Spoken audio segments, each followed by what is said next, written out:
नमस्कार दोस्तों, स्वागत है आपका ग्राइंडिंग सक्सेस चैनल पर।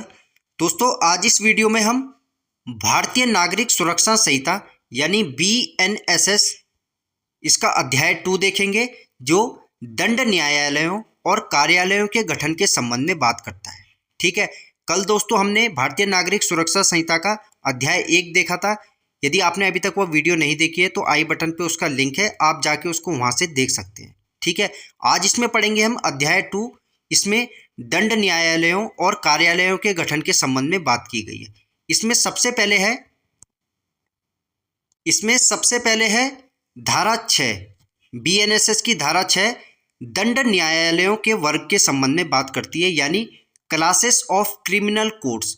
तो धारा 6 दंड न्यायालयों के वर्ग के संबंध में बात करती है, यानी जो क्रिमिनल कोर्ट्स हैं उनके वर्गीकरण के संबंध में धारा 6 में बताया गया है। इसमें बोला गया है उच्च न्यायालयों और इस संहिता से भिन्न किसी विधि के अधीन गठित न्यायालयों के अतिरिक्त प्रत्येक राज्य में निम्नलिखित वर्गों के दंड न्यायालय होंगे। यानी जो हाई कोर्ट्स हैं और जो इस संहिता से भिन्न, इस संहिता के अलावा यानी BNSS से भिन्न किसी विधि के अधीन, किसी कानून के अधीन गठित न्यायालयों के अलावा प्रत्येक राज्य में, हर एक स्टेट में निम्नलिखित वर्गों के दंड न्यायालय यानी क्रिमिनल कोर्ट्स होंगे। अर्थात जैसे सेशन न्यायालय, प्रथम वर्ग न्यायिक मजिस्ट्रेट, द्वितीय वर्ग न्यायिक मजिस्ट्रेट और कार्यपालक मजिस्ट्रेट। ठीक है, तो BNSS की धारा 6 में 4 प्रकार के दंड न्यायालयों के संबंध में बात की गई है। सबसे पहले हो गया सेशन न्यायालय, दूसरा प्रथम वर्ग न्यायिक मजिस्ट्रेट, तीसरा द्वितीय वर्ग न्यायिक मजिस्ट्रेट और चौथा इसमें कार्यपालक मजिस्ट्रेट। ठीक है, तो दोस्तों ये 4 जो दंड न्यायालय हैं इन्हें बताया गया है BNSS की धारा 6 में, जो ये दंड न्यायालय हैं जो प्रत्येक राज्य में होंगे। ठीक है, नेक्स्ट है दोस्तों धारा 7। BNSS की धारा 7 में प्रादेशिक खंड यानी टेरिटोरियल डिविजन्स के संबंध में बात की गई है। तो प्रादेशिक खंड क्या है? तो इसमें दिया गया है प्रत्येक राज्य एक सेशन खंड यानी सेशन डिवीजन होगा या सेशन खंडों से मिलकर बनेगा, और प्रत्येक सेशन खंड इस संहिता के प्रयोजनों के लिए एक जिला होगा या जिलों से मिलकर बनेगा। तो इसमें बोला गया है प्रत्येक राज्य, हर एक स्टेट एक सेशन खंड होगा, एक सेशन डिवीजन होगा या सेशन खंडों से मिलकर बनेगा, और प्रत्येक सेशन खंड में इस संहिता यानी BNSS के प्रयोजनों का मतलब होता है दोस्तों पर्पस। तो इस संहिता के प्रयोजनों के लिए एक जिला होगा या जिलों से मिलकर बनेगा। दूसरा है इसमें राज्य सरकार उच्च न्यायालय से परामर्श यानी कंसल्टेशन के पश्चात ऐसे खंडों, ऐसे डिवीजन को और जिलों की सीमाओं या संख्या में परिवर्तन कर सकेगी। इसमें बोला गया है जो स्टेट गवर्नमेंट है, जो राज्य सरकार है, वह हाई कोर्ट से परामर्श यानी कंसल्टेशन के बाद ऐसे खंडों, जो ऐसे डिवीजन है और जिलों की सीमाओं या संख्या में परिवर्तन कर सकेगी। ठीक है, नेक्स्ट है इसी में है दोस्तों तीसरा, इसमें बोला गया है राज्य सरकार उच्च न्यायालय से परामर्श यानी कंसल्टेशन के पश्चात किसी जिले को उपखंडों यानी सब डिवीजन में विभाजित कर सकेगी और उनकी सीमाओं या संख्या में परिवर्तन कर सकेगी। तो जो स्टेट गवर्नमेंट है वे ये उच्च न्यायालय, जो राज्य सरकार है ये उच्च न्यायालय यानी हाई कोर्ट से कंसल्टेशन के बाद जो है किसी जिले को उपखंडों यानी जो सब डिवीजन है उसमें विभाजित कर सकेगी और उनकी जो सीमाएं हैं और उनकी जो संख्या है उसमें परिवर्तन कर सकेगी। ठीक है, फोर्थ है इसमें किसी राज्य में इस संहिता के प्रारंभ के समय विद्यमान सेशन खंड, जिले और उपखंड इस धारा के अधीन बनाए गए समझे जाएंगे। तो किसी भी राज्य में, किसी भी स्टेट में इस संहिता के प्रारंभ के समय यानी जो ये BNSS है इसके प्रारंभ के समय जो सेशन खंड, जिले और उपखंड है वे इस धारा के अधीन बनाए समझे जाएंगे। ठीक है, जो भी इस संहिता के प्रारंभ के समय जो विद्यमान जो सेशन खंड है, जो जिले हैं, जो उपखंड है, वे जो ये धारा है इसके अधीन बनाए समझे जाएंगे। ठीक है, तो ये है दोस्तों धारा 7 जो प्रादेशिक खंड यानी टेरिटोरियल डिविजन्स के संबंध में बात करती है।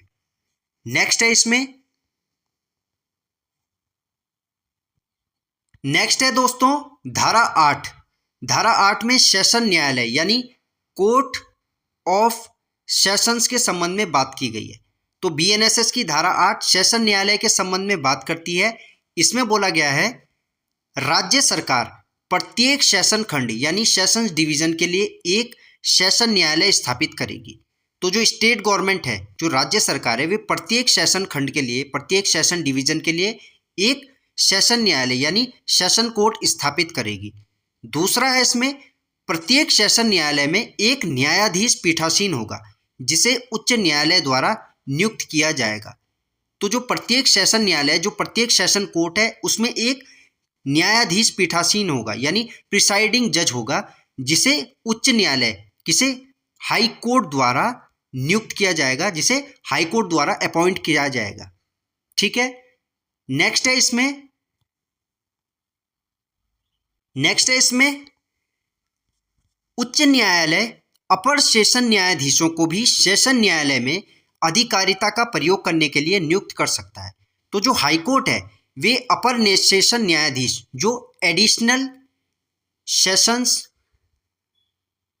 जजेस हैं, इनको सेशन न्यायालय में अधिकारिता का प्रयोग करने के लिए इन्हें नियुक्त कर सकता है, इनको अपॉइंट कर सकता है। ठीक है। नेक्स्ट है इसमें उच्च न्यायालय एक सेशन खंड के सेशन न्यायाधीश को दूसरे खंड का अपर सेशन न्यायाधीश भी नियुक्त कर सकता है और वह ऐसे स्थानों पर बैठकर मामलों का निपटारा कर सकता है जिनका निर्देश उच्च न्यायालय दे। ये निर्देश है दोस्तों, निर्देश, जिनका निर्देश उच्च न्यायालय दे। तो हाई कोर्ट जो है, उच्च न्यायालय एक सेशन खंड के सेशन न्यायाधीश को दूसरे खंड का अपर सेशन न्यायाधीश भी नियुक्त कर सकता है।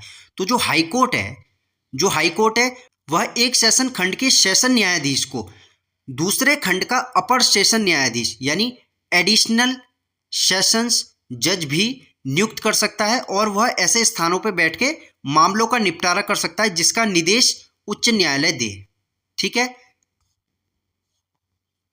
नेक्स्ट है दोस्तों, इसी में नेक्स्ट है जहां किसी सेशन न्यायाधीश का पद रिक्त होता है वहां उच्च न्यायालय किसी अति आवश्यक आवेदन को अपर सेशन न्यायाधीश द्वारा, या यदि अपर सेशन न्यायाधीश नहीं है तो मुख्य न्यायिक मजिस्ट्रेट, जिसे कहते हैं सीजेएम, द्वारा निपटाने की व्यवस्था कर सकता है और ऐसे न्यायाधीश या मजिस्ट्रेट को उस आवेदन पर कार्यवाही करने की अधिकारिता होगी। ठीक है।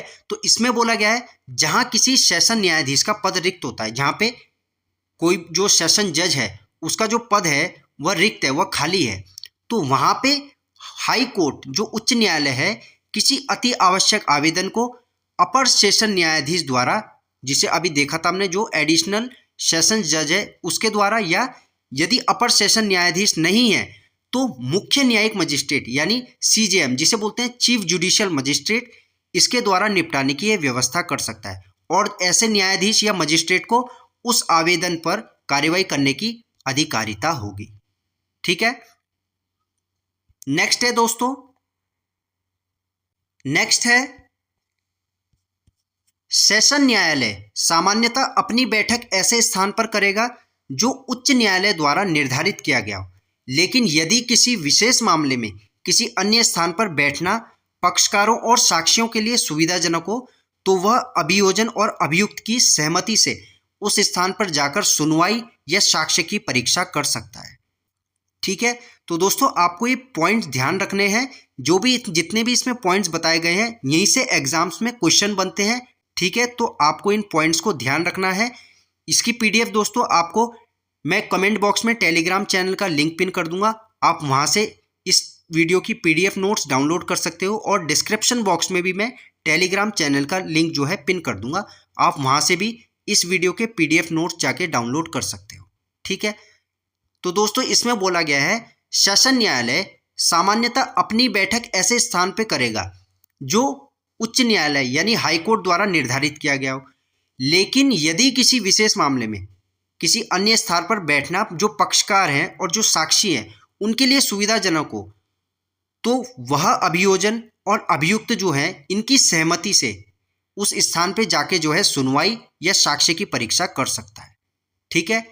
नेक्स्ट है इसमें सेशन न्यायाधीश समय समय पर अपर सेशन न्यायाधीशों यानी एडिशनल सेशंस जजेस के बीच कार्य का वितरण करने के लिए इस संहिता के अनुसार आदेश दे सकता है। तो जो सेशन न्यायाधीश है, जो सेशन जज है, वे समय समय पर, वे टाइम टाइम पे जो है अपर सेशन न्यायाधीश जो एडिशनल सेशन जजेस हैं इनके बीच जाके कार्य का वितरण करने के लिए इस संहिता यानी BNSS के अनुसार जो है उन्हें आदेश दे सकता है। ठीक है, नेक्स्ट पॉइंट है इसमें यदि सेशन न्यायाधीश अनुपस्थित है या कार्य करने में असमर्थ है तो किसी अति आवश्यक आवेदन को अपर सेशन न्यायाधीश द्वारा, या यदि वह भी ना हो तो मुख्य न्यायिक मजिस्ट्रेट यानी CJM द्वारा निपटाने की व्यवस्था की जा सकती है और उन्हें उस आवेदन पर कार्रवाई करने की अधिकारिता होगी। ठीक है, तो इसमें बोला गया है दोस्तों, यदि सेशन न्यायाधीश अनुपस्थित है या कार्य करने में असमर्थ है तो किसी अति आवश्यक आवेदन को अपर सेशन न्यायाधीश द्वारा यानी एडिशनल सेशन जज द्वारा, या यदि एडिशनल सेशन जज भी वहाँ पे नहीं है तो मुख्य न्यायिक मजिस्ट्रेट यानी CJM चीफ जुडिशियल मजिस्ट्रेट द्वारा उसे निपटाने की जो है व्यवस्था की जा सकती है और उन्हें उस आवेदन पर कार्रवाई करने की अधिकारिता होगी। ठीक है, तो दोस्तों ये थे सेशन न्यायालय के संबंध में बातें जिसे धारा 8 में बताया गया है। ठीक है, नेक्स्ट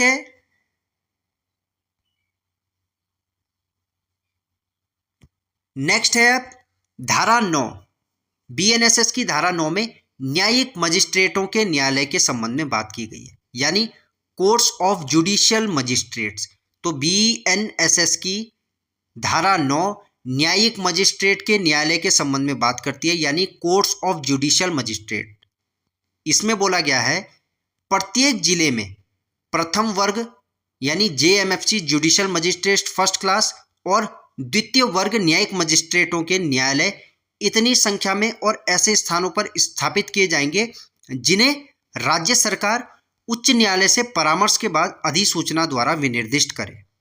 ठीक है, तो न्यायिक मजिस्ट्रेटों के न्यायालय के संबंध में बोला गया है प्रत्येक जिले में, हर एक डिस्ट्रिक्ट में प्रथम वर्ग यानी JMFC judicial magistrate first class और द्वितीय वर्ग न्यायिक मजिस्ट्रेटों के न्यायालय इतनी संख्या में और ऐसे स्थानों पर स्थापित किए जाएंगे जिन्हें जो है राज्य सरकार, जो स्टेट गवर्नमेंट है, वह उच्च न्यायालय यानी हाई कोर्ट से परामर्श के बाद, हाई कोर्ट से कंसल्ट करने के बाद अधिसूचना द्वारा विनिर्दिष्ट करे यानी स्पेसिफाई करेगी। तो जो स्टेट गवर्नमेंट है वे हाई कोर्ट से कंसल्टेशन के बाद, हाई कोर्ट से परामर्श करने के बाद अधिसूचना द्वारा विनिर्दिष्ट करेगी यानी नोटिफिकेशन द्वारा स्पेसिफाई करेगी। ठीक है, तो जिले में JMFC जिन्हें प्रथम वर्ग न्यायिक मजिस्ट्रेट या द्वितीय वर्ग न्यायिक मजिस्ट्रेट के न्यायालय कितनी संख्या में होंगे और किन स्थानों पर स्थापित किए जाएंगे, इस संबंध में राज्य सरकार जो है हाई कोर्ट से परामर्श के बाद अधिसूचना द्वारा यह विनिर्दिष्ट करेगी या स्पेसिफाई करेगी। ठीक है, नेक्स्ट है इसी में बोला गया है दोस्तों, परंतु राज्य सरकार उच्च न्यायालय से परामर्श के बाद किसी स्थानीय क्षेत्र के लिए प्रथम वर्ग या द्वितीय वर्ग के न्यायिक मजिस्ट्रेटों के एक या अधिक विशेष न्यायालय किसी विशेष या विशेष वर्ग के मामलों का विचारण करने के लिए स्थापित कर सकेगी और जहां कोई ऐसा विशेष न्यायालय स्थापित किया जाता है उस स्थानीय क्षेत्र में मजिस्ट्रेट के किसी अन्य न्यायालय को किसी ऐसे मामले या ऐसे वर्ग के मामलों का विचारण करने की अधिकारिता नहीं होगी जिनके विचारण के लिए न्यायिक मजिस्ट्रेट का ऐसा विशेष न्यायालय स्थापित किया गया है। ठीक है, तो इसमें बोला गया है जो राज्य सरकार है, जो स्टेट गवर्नमेंट है, वे हाई कोर्ट से परामर्श के बाद किसी स्थानीय क्षेत्र के लिए जो प्रथम वर्ग या द्वितीय वर्ग के जो न्यायिक मजिस्ट्रेट है, इनके एक या अधिक विशेष न्यायालय किसी विशेष या विशेष वर्ग के मामलों के विचारण के लिए या विचारण करने के लिए स्थापित कर सकेगी। तो जो राज्य सरकार है वह जो हाई कोर्ट है उससे कंसल्टेशन के बाद, उससे परामर्श के बाद किसी स्थानीय क्षेत्र के लिए, कोई भी स्थानीय क्षेत्र है वहाँ पे प्रथम वर्ग या द्वितीय वर्ग जो न्यायिक मजिस्ट्रेट है इनके एक या अधिक विशेष न्यायालय स्थापित कर सकती है किसके लिए, किसी विशेष या विशेष वर्ग के मामलों के विचारण के लिए। जहां ऐसा कोई विशेष न्यायालय स्थापित किया जाता है, जहां कहीं पे भी ऐसा कोई स्पेशल कोर्ट स्थापित किया जाएगा, उस स्थानीय क्षेत्र में मजिस्ट्रेट के किसी अन्य न्यायालय को, जो भी उस स्थान में जो मजिस्ट्रेट का अन्य न्यायालय है, उसे किसी ऐसे मामले पर या ऐसे वर्ग के मामले का विचारण करने की अधिकारिता नहीं होगी जिनके विचारण के लिए न्यायिक मजिस्ट्रेट का ऐसा विशेष न्यायालय यानी स्पेशल कोर्ट स्थापित किया गया है। ठीक है, तो जहां ऐसा कोई विशेष न्यायालय यानी स्पेशल कोर्ट स्थापित किया जाता है, उस स्थानीय क्षेत्र का जो मजिस्ट्रेट का जो अन्य न्यायालय है, उसको ऐसे मामले पे या ऐसे वर्ग के मामलों का विचारण करने की इसमें अधिकारिता नहीं होगी जिनके विचारण के लिए जो है ये न्यायिक मजिस्ट्रेट का ऐसा स्पेशल कोर्ट यानी विशेष न्यायालय स्थापित किया गया है। ठीक है, नेक्स्ट है दोस्तों इसमें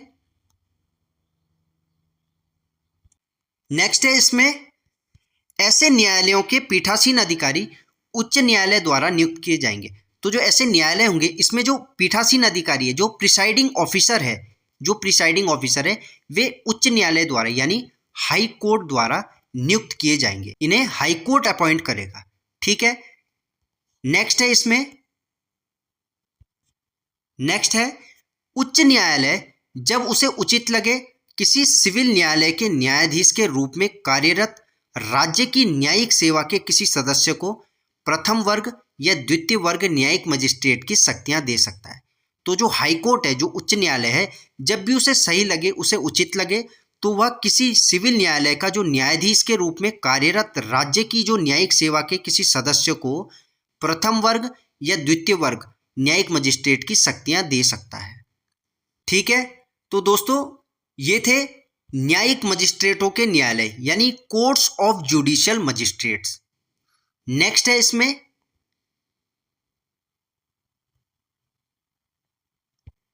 है इसमें धारा 10 बीएनएसएस की धारा 10 में मुख्य न्यायिक मजिस्ट्रेट और अपर मुख्य न्यायिक मजिस्ट्रेट के संबंध में बात की गई है, यानी चीफ जुडिशियल मजिस्ट्रेट। जैसा दोस्तों हमने ऊपर भी देखा था, मुख्य न्यायिक मजिस्ट्रेट को बोलते हैं CJM, chief judicial magistrate, and additional chief judicial magistrate यानी अपर मुख्य न्यायिक मजिस्ट्रेट। तो मुख्य न्यायिक मजिस्ट्रेट और अपर मुख्य न्यायिक मजिस्ट्रेट के संबंध में बीएनएसएस की धारा 10 में बताया गया है। इसमें बोला गया है उच्च न्यायालय प्रत्येक जिले में किसी प्रथम वर्ग न्यायिक मजिस्ट्रेट को मुख्य न्यायिक मजिस्ट्रेट यानी सीजेएम नियुक्त करेगा। तो हाईकोर्ट जो है प्रत्येक जिले में किसी प्रथम वर्ग न्यायिक मजिस्ट्रेट को मुख्य न्यायिक मजिस्ट्रेट यानी चीफ जुडिशियल मजिस्ट्रेट नियुक्त करेगा। ठीक है, तो दोस्तों एग्जाम्स में यहीं से क्वेश्चन बनेंगे कि बताइए जो जिले में प्रथम वर्ग न्यायिक मजिस्ट्रेट को मुख्य न्यायिक मजिस्ट्रेट कौन नियुक्त करेगा। तो उच्च न्यायालय जो हाई कोर्ट है वो प्रत्येक जिले में किसी प्रथम वर्ग जो न्यायिक मजिस्ट्रेट होगा उसको मुख्य न्यायिक मजिस्ट्रेट नियुक्त करेगा यानी सीजेएम नियुक्त करेगा। दूसरा है दोस्तों इसमें उच्च न्यायालय किसी प्रथम वर्ग न्यायिक मजिस्ट्रेट को अपर मुख्य न्यायिक मजिस्ट्रेट एसीजेएम नियुक्त कर सकेगा और उसे इस संहिता के अधीन या किसी अन्य विधि के अधीन मुख्य न्यायिक मजिस्ट्रेट की सभी या कुछ शक्तियां दी जा सकती है जिसका उच्च न्यायालय निर्देश दे। ठीक है, तो जो उच्च न्यायालय जो हाई कोर्ट है वे किसी प्रथम वर्ग न्यायिक मजिस्ट्रेट को अपर मुख्य न्यायिक मजिस्ट्रेट यानी ACJM additional chief judicial magistrate नियुक्त कर सकेगा, उसको अपॉइंट कर सकेगा और उसे जो है इस संहिता के अधीन, किसके अधीन, इस संहिता यानी बीएनएसएस भारतीय नागरिक सुरक्षा संहिता के अधीन या किसी अन्य विधि या किसी अन्य कानून के अधीन मुख्य न्यायिक मजिस्ट्रेट जो सीजेएम है चीफ जुडिशियल मजिस्ट्रेट की सभी या कुछ शक्तियां उसको दे सकता है जिसका जो है हाई कोर्ट निर्देश देगा। ठीक है, नेक्स्ट है दोस्तों नेक्स्ट है उच्च न्यायालय आवश्यकता होने पर किसी उपखंड में किसी प्रथम वर्ग न्यायिक मजिस्ट्रेट को उपखंड न्यायिक मजिस्ट्रेट यानी सब डिविजनल जुडिशियल मजिस्ट्रेट नियुक्त कर सकता है और उसे कुछ उत्तरदायित्वों से मुक्त भी कर सकता है। तो इसमें बोला गया है जो उच्च न्यायालय है जो हाई कोर्ट है वे जरूरत पड़ने पर जब भी आवश्यकता होगी किसी उपखंड में यानी किसी सब डिवीजन में किसी प्रथम वर्ग न्यायिक मजिस्ट्रेट को उपखंड न्यायिक मजिस्ट्रेट यानी सब डिविजनल जुडिशियल मजिस्ट्रेट जो है उसे नियुक्त कर सकता है और उसे कुछ उत्तरदायित्वों से उसे मुक्त भी कर सकता है। ठीक है, नेक्स्ट है इसमें मुख्य न्यायिक मजिस्ट्रेट यानी सीजीएम के साधारण नियंत्रण के अधीन रहते हुए प्रत्येक उपखंड न्यायिक मजिस्ट्रेट को उपखंड के जो अन्य न्यायिक मजिस्ट्रेट हैं जिसमें एसीजेएम को छोड़ के इनके काम पर पर्यवेक्षण यानी सुपरविजन और नियंत्रण की शक्तियां होंगी, जिनका प्रयोग जो है वह उच्च न्यायालय के आदेश के अनुसार करेगा। ठीक है, तो जो मुख्य न्यायिक मजिस्ट्रेट के साधारण नियंत्रण के अधीन रहते हुए यानी सीजेएम के साधारण नियंत्रण के अधीन रहते हुए जो प्रत्येक उपखंड न्यायिक मजिस्ट्रेट है, जो उपखंड न्यायिक मजिस्ट्रेट है, इसको उपखंड के जो और न्यायिक मजिस्ट्रेट है इनके काम पर पर्यवेक्षण यानी सुपरविजन और नियंत्रण की शक्तियां होंगी। किसे? एसीजेएम को छोड़कर ये जो उपखंड के अन्य न्यायिक मजिस्ट्रेट होंगे उनके काम पर यह पर्यवेक्षण यानी सुपरविजन और नियंत्रण की शक्तियां इसमें होंगी, जिनका प्रयोग जो है यह हाई कोर्ट के आदेश के अनुसार करेगा। ठीक है, तो दोस्तों ये था मुख्य न्यायिक मजिस्ट्रेट यानी सीजेएम, चीफ जुडिशियल मजिस्ट्रेट और अपर मुख्य न्यायिक मजिस्ट्रेट के संबंध में बात, एडिशनल चीफ जुडिशियल मजिस्ट्रेट, जिसे बीएनएसएस की धारा 10 में बताया गया है। ठीक है, नेक्स्ट है दोस्तों, नेक्स्ट है धारा 11। बीएनएसएस की धारा 11 में विशेष न्यायिक मजिस्ट्रेट यानी स्पेशल जुडिशियल मजिस्ट्रेट के संबंध में बात की गई है। तो जो बीएनएसएस की धारा 11 है यह स्पेशल जुडिशियल मजिस्ट्रेट के संबंध में बात करती है। दोस्तों एग्जाम्स में प्री में ये क्वेश्चन बन जाते हैं डायरेक्ट, बताइए कि बीएनएसएस की कौन सी धारा में विशेष न्यायिक मजिस्ट्रेट के संबंध में बात की गई है, स्पेशल जुडिशियल मजिस्ट्रेट के संबंध में बात की गई है, तो वह बीएनएसएस की धारा 11 है। ठीक है, इसमें बोला गया है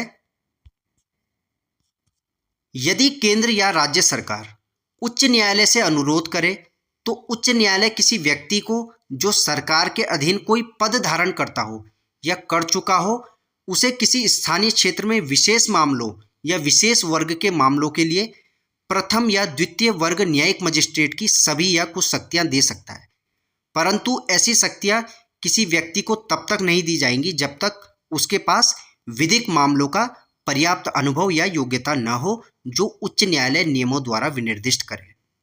ठीक है, तो यदि केंद्र या राज्य सरकार जो भी सेंट्रल है या जो स्टेट गवर्नमेंट है, यदि वह उच्च न्यायालय से यानी हाई कोर्ट से अनुरोध करे तो उच्च न्यायालय जो है किसी व्यक्ति को जो सरकार के अधीन कोई पद धारण करता है या पद धारण कर चुका है उसे किसी स्थानीय क्षेत्र में विशेष मामलों या विशेष वर्ग के मामलों के लिए उसे जो है प्रथम या द्वितीय वर्ग जो न्यायिक मजिस्ट्रेट है इनकी सभी या कुछ शक्तियां दे सकता है।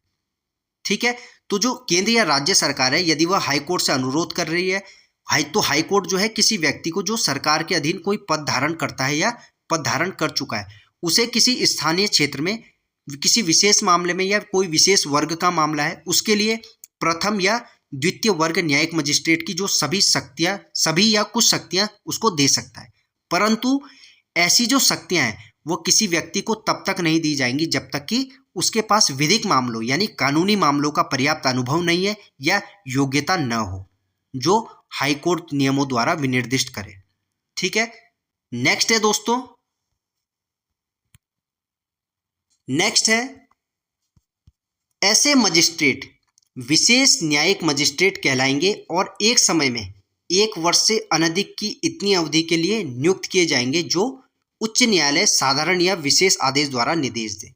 तो ऐसे मजिस्ट्रेट जैसे दोस्तों हमने अभी ऊपर देखा जो मजिस्ट्रेट नियुक्त किए जाएंगे सरकार या वो केंद्र या राज्य सरकार की अनुरोध पे हाई कोर्ट द्वारा, तो ऐसे जो मजिस्ट्रेट है वे विशेष न्यायिक मजिस्ट्रेट कहलाएंगे किसी विशेष मामले के लिए जो बनाए जा रहे हैं। ठीक है, तो ऐसे मजिस्ट्रेट विशेष न्यायिक मजिस्ट्रेट कहलाएंगे और एक समय में 1 वर्ष से अनधिक की अवधि नहीं होगी, यानी एक बार में ये 1 वर्ष ही इनका कार्यकाल होगा। 1 वर्ष के लिए ये अपने नियुक्त किए जाएंगे जो कि उच्च न्यायालय जो हाई कोर्ट है वो साधारण या विशेष आदेश द्वारा जो निर्देश दे। ठीक है, 1 वर्ष से अनधिक की इनकी अवधि नहीं होगी, यानी 1 वर्ष के लिए इन्हें नियुक्त किया जाएगा, इन्हें अपॉइंट किया जाएगा, जिन्हें विशेष न्यायिक मजिस्ट्रेट जो ये कहलाएंगे। ठीक है, तो दोस्तों ये था विशेष न्यायिक मजिस्ट्रेट जिसे बीएनएसएस की धारा 11 में बताया गया है, स्पेशल जुडिशियल मजिस्ट्रेट। ठीक है। नेक्स्ट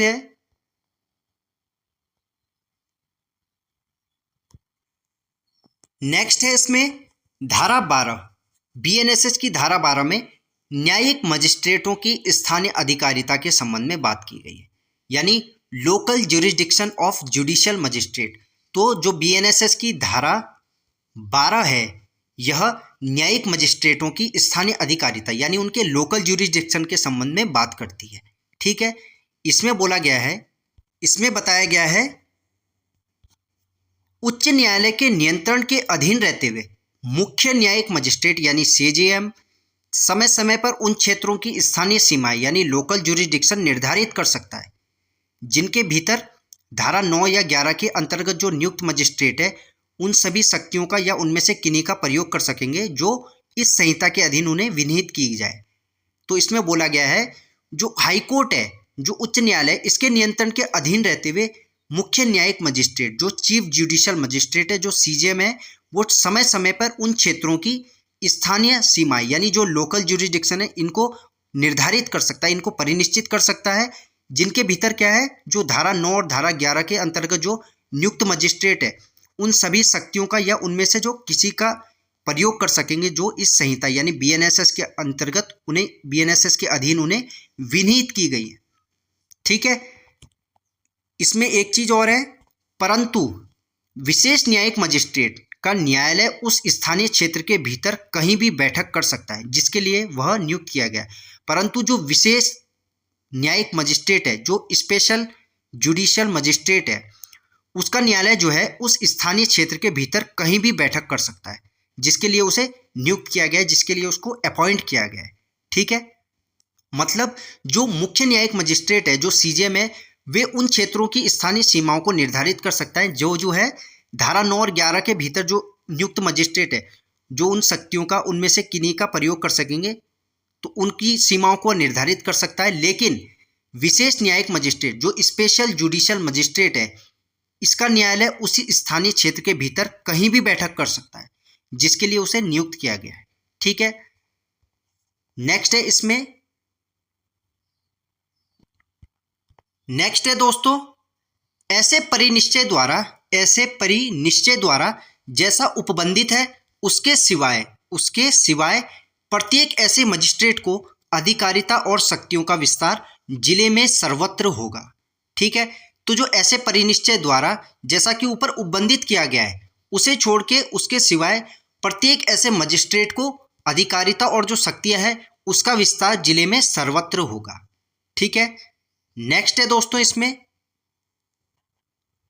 नेक्स्ट है जहां धारा 9 या धारा 11 के अधीन नियुक्त किसी मजिस्ट्रेट की स्थानीय अधिकारिता का विस्तार किसी उस जिले के जिसमें वह मामूली तौर पर न्यायालय की बैठक कर सकता है बाहर किसी क्षेत्र तक है, वहां इस संहिता में सेशन न्यायालय या मुख्य न्यायिक मजिस्ट्रेट के प्रति किसी निर्देश का ऐसे मजिस्ट्रेट के संबंध में जब तक कि संदर्भ से अन्यथा अपेक्षित न हो, यह अर्थ लगाया जाएगा कि वह अपनी स्थानीय अधिकारिता यानी लोकल ज्यूरिसडिक्शन के भीतर संपूर्ण क्षेत्र में उक्त जिला के संबंध में अधिकारिता का प्रयोग करने वाले यथास्थिति सेशन न्यायालय या मुख्य न्यायिक मजिस्ट्रेट के प्रति निर्देश है। ठीक है।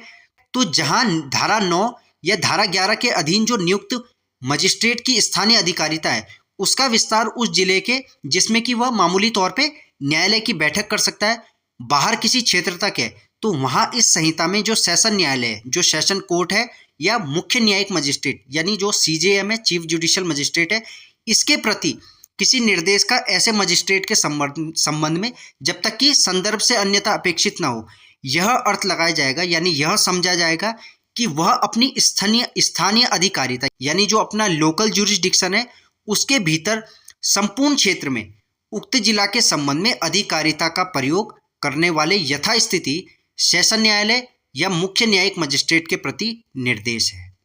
ठीक है। ठीक है। तो दोस्तों ये था बीएनएसएस यानी भारतीय नागरिक सुरक्षा संहिता का अध्याय 2, जिसमें हमने दोस्तों आज इसमें धारा 6 से धारा 12 तक कवर किया है। इसकी जो नेक्स्ट धाराएं हैं दोस्तों वो हम नेक्स्ट वीडियो में कवर करेंगे, इस चैप्टर की आगे की धाराएं। तो मिलते हैं दोस्तों आपसे नेक्स्ट वीडियो में। धन्यवाद।